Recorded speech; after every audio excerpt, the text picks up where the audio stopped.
hold up, then your emotional regulation deteriorates tremendously.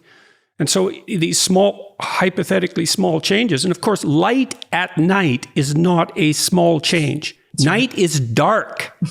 And we didn't have light except fire. And you point out in the book that, and this is Wrangham's work, a lot of it, which you cite, that we've probably been messing about with fire for something approximating 2 million years. And so nighttime fire, that's a whole different thing. That's the right kind of light. And one of the things that's interesting about your book and the way you think is that you're using biology in some sense also to point out what we should be wary of, because it's going to disrupt our biological function in ways that might not be so good for us. And so it's health advice in some sense, even though a lot of it seems to be behavioral. Well, it's health advice in the sense that we are unhealthy because of all of this hypernovelty at virtually every scale.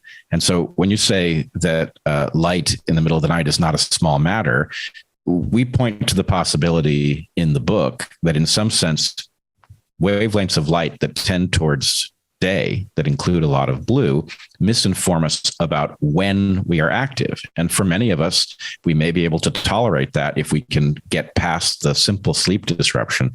But for some of us, it may be activating the dream state while awake, and that the degree to which simply activating the dream state while awake would mirror the kinds of symptoms that come along with schizophrenia is conspicuous. Simply activating the dream state. Yeah, simply activating the dream state. Also, there's a question about, given that we have these cycles of sleep and that we wake very differently under natural circumstances than we do under modern circumstances, it is an open question as to how much cost there is to awaking arbitrarily as a result of your alarm suddenly triggering your ability to interrupt these cycles immediately if there's an emergency, right? That can't possibly be good for you. And we are built not to do it. And so the idea that, I'll just put an alarm clock by my bed and I'll get up at 6:30, at what cost? And I think we simply don't know.